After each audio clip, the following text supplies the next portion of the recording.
Start. D M मॉड्युलेशनची kit आहे. तर आपल्याला काय करायचं आहे, सगळ्यात पहिली गोष्ट हे फिक्स साईन वेव्ह जनरेटर आहे. फिक्स साईन वेव्ह जनरेटर म्हणजे याची जी फ्रिक्वेन्सी आणि ॲम्प्लिट्यूड आहे हे आपल्याला काही चेंज नाही करता येत, हे फिक्स असणार. हा DACचा रेओस्टॅट आहे, समजा एक रेजिस्टर आहे.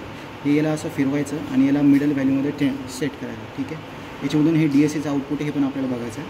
हे एक फंक्शन जनरेटर आहे. फंक्शन जनरेटरमध्ये आपण इथं स्क्वेअर वेव्ह, साईन वेव्ह आणि ट्रायंग्युलर वेव्ह जनरेट करू शकतो.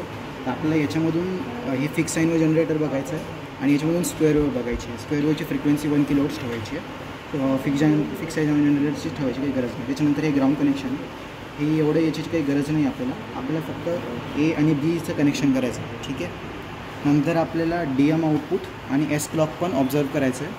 कनेक्शन्स असे आहे की जे साईन वेव्ह आहे, साईन वेव्ह किंवा स्क्वेअर वेव्ह आपल्याला पॉझिटिव्ह टर्मिनलला द्यायचे आणि DACचं आउटपुट आपल्याला निगेटिव्ह टर्मिनलला द्यायचं आहे आणि LPFला द्यायचं. मी आता कनेक्शन्स करतो.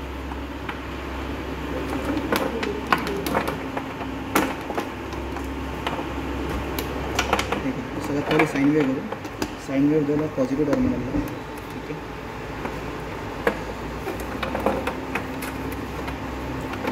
DACचं आउटपुट द्यायचं निगेटिव्ह टर्मिनलला. ठीक आहे. DACचं आउटपुट अजून एकदा द्यायचं LPFला, दोघांना द्यायचं. त्याच्यानंतर A आणि Bचं कनेक्शन विसरायचं नाही. A आणि Bचं कनेक्शन मस्ट आहे. बस एवढंच कनेक्शनचं. आता हे 2 नॉब आहे, 3 नॉब आहे. हा जो फर्स्टवाला आहे हा 8.33 किलोवॉटसाठी आहे. आपण आता व्हेरीफाय पण करणार. हा 16.66 किलोवॉटसाठी आहे आणि हा 42 किलोवॉटसाठी आहे. तर आपल्याला 42 किलोवॉट्स बघायची काही गरज नाही. आपल्याला 8 आणि 16साठी सेम एक्सपेरिमेंट रिपीट करायचं. ठीक आहे.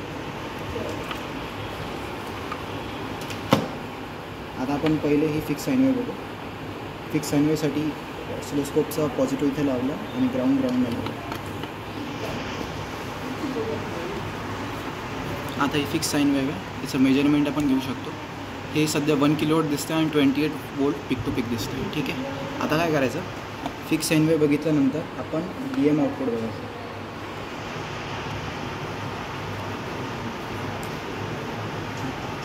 DM आउटपुट थोडंसं डिस्टॉर्टेड.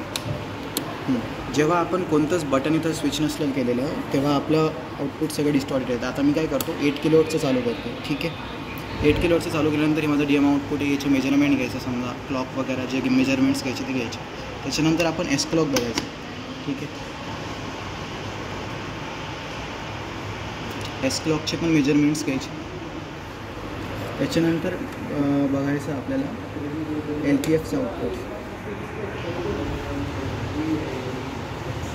LPFच्या आउटपुटला आपण जी ओरिजिनल साईन वेव्ह दिली होती ती आपल्याला वापस भेटायला पाहिजे. ओरिजिनल ते 24 वोल्ट पिक टू पिक होती, आता 28 येते. आता हे जे होतं हे 8 किलोवॉटसाठी होतं. 8 किलोवॉटसाठी थोडंसं डेविएशन येतं. याच्या जागी समजा मी 16 ऑन केलं. ठीक आहे. तर 16मध्ये मला अजून प्रॉपर भेटणार आहे. आता सेम एक्सपेरिमेंट जो आहे आपल्याला हे 16साठी पण करायचं. म्हणजे DM आउटपुट बघायचं, मग S क्लॉक बघायचं, मग LPF बघायचं. ठीक आहे. आता आपल्याला कधी कधी विचारू शकतं की DAC पण बघायचं आहे. समजा DAC आणि जो ॲनालायझिंग इफेक्ट असतो तो समजा ऑब्झर्व करायचा. त्याच्यासाठी आपण काय ॲनालायझिंग इफेक्ट समजा ऑब्झर्व करायचं. त्यासाठी आपण काय करू शकतो, आपण 2 चॅनल यूज करणार. ठीक आहे.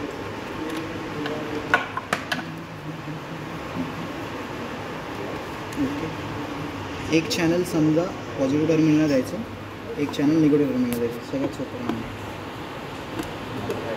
आणि याचं ग्राउंड राहील. ठीक आहे.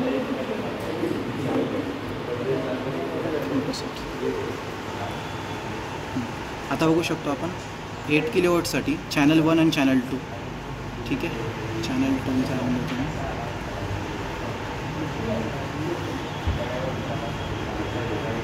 ठीक आहे. चॅनल 1 28 वोल्ट पिक टू पिक आणि चॅनल 2 17 वोल्ट पिक टू पिक येते. फ्रिक्वेन्सी ऑलमोस्ट दोघांची सेमच आहे. जर समजा मी या दोघांना सेम वोल्ट्स पर डिव्हिजन केलं आणि याला खाली मूव्ह केलं तर याचा अलायझिंग इफेक्ट आपण बघू शकतो. 8 किलोवॉट सॅम्पलिंगसाठी खूप जास्त गॅप येतो. म्हणजे जे आपले डेव्हिएशन्स असतात, 2 टाईपचे डेव्हिएशन असतात तर ते खूप जास्त येतं. हां, ग्रॅन्युलर नॉईज आणि स्लोप नॉईज. आता याच्या जागी समजा मी 16वाला बटन चालू केलं. ठीक आहे. आणि याला समजा मी ॲडजस्ट केलं तर बघा याचा ऑलमोस्ट खूप जास्त कमी झाला आहे. आता याच्या जागी अजून समजा 42 वाला पण केलं तर 42 वाला ऑलमोस्ट फुल सेम आहे, ठीक आहे. तर याला म्हणता अलायझिंग इफेक्ट. ओके. आता जे साईन वेवसाठी केलं एक्झॅक्ट आपल्याला स्क्वेअर वेवसाठी पण करायचं. याच्यासाठी काय करायचं, फक्त जी बटन जे साईन वेववालं होतं ते स्क्वेअर वेवला लावायचं. बाकी सगळं सेम आहे. 8 किलोवॉटसाठी पण सेम आहे आणि 16 किलोवॉटसाठी पण सेम आहे. आता समजा मी 8 किलोवॉट्स ठेवलं आहे, याच्यासाठी बघू शकतो आपण स्क्वेअर वेव खूप जास्त डिस्टॉर्ट येते. आता त्याच्या जागी 16 ठेवलं तर ऑलमोस्ट सेम येते. समजा 42 ठेवलं तर याच्यापेक्षा चांगली आहे. याच्यासाठी पण स्क्वेअर वेवटी पण सेम DM आउटपुट बघायचं, एस क्लॉक बघायचं, LPF बघायचं, आणि DAC बघायचं, सगळं लाईनमध्ये. ठीक आहे.